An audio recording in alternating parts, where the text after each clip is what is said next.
Dahil rest day ko ngayon at naiinip ako sa dorm kaya pupunta muna ako dito sa 7-Eleven. Dahil wala pa akong almusal at nagugutom na rin ako kaya tara bumili muna tayo dito sa 7-Eleven. At ayan na nga naglalakad-lakad na nga ako dito at pumunta na nga rin pala ako dito sa station drink.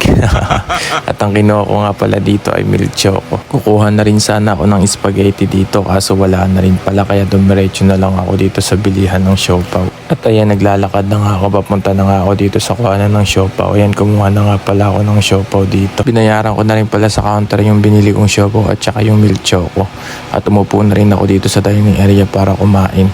Pagkatapos ko nga palang tumambay ng 2 hours at kumain dito sa 7-Eleven, dumiretso nga pala ako dito sa McDo. Dahil hindi ako nabusog sa kinain kong siopaw at ininom kong milk choco kaya umorder na lang ako dito sa McDo. O-order sana ako dito ng fried chicken kasi namimiss ko na yung chicken dito sa McDo. Kaso wala pa daw silang fried chicken ngayon. For breakfast only lang daw ang pwedeng orderin ngayon. Alas 10 pa lang kasi nung umorder ako dito.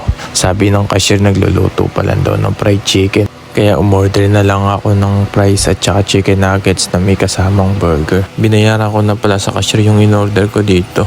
After 3 minutes kong inintay dumating na rin pala ang aking in-order at kinuha ko na rin. Pumunta na rin ako dito sa table para kainin ang aking order. Sa isang taon ko dito sa Taiwan, pangalawang beses pa lang ako kumain dito sa McDo. First time ko lang palang kumain dito sa McDo nung quarantine ako at ito yung pangalawang kain ko na dito. Mas masarap talaga yung McDo sa Pinas kaysa dito. Akala ko magkaisa lang yung lasa ng McDo sa Taiwan at McDo sa Pinas, magkaiba pala. Yung McDo rin pala dito sa Taiwan, hindi sila nagkakanin. Talagang hindi ka rin masasatisfied pagka umorder ka dito ng chicken. Nakakaumay din kasi ang chicken pag walang kanin.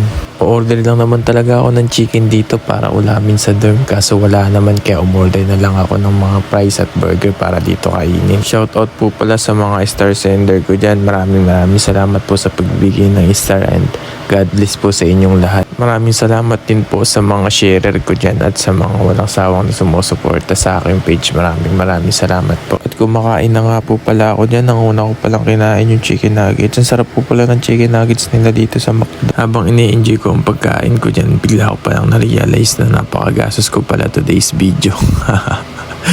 Pero okay lang yan, huwag nating tipidin ang ating sarili at baka tayo magkasakit. Kaya kain lang ng kain hanggat may pera. Pero mas gusto ko talagang Jollibee kaysa sa McDo. Wala naman Jollibee dito sa Taiwan kaya no-choose tayo kundi mag-McDo na lang. Na-miss ko rin tuloy magtrabaho sa Jollibee.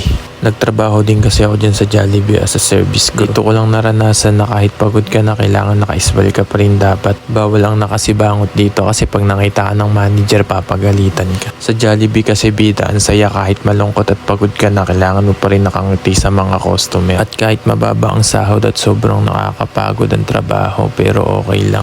Basta lagi kang nakangiti at ini-enjoy mo yung trabaho mo, hindi mo mararamdaman yung pagod. Good morning sir, welcome po sa Jollibee. Thank you for coming, enjoy your meal. Yan ang madalas kong sinasabi pag ako napwesto dun sa may pintuan. May pagyuko pa at may pag-smile pa yun. At pag sobrang haba ng pila, ako na rin nasusulat ng kanilang order at i-advance call ko na yun sa kitchen. Yan yung mga past job ko na hindi ko makakalimutan ang service crew sa Jollibee. Kahit mababa man ang sahod at nakakapagod, okay lang pero enjoy naman ng trabaho.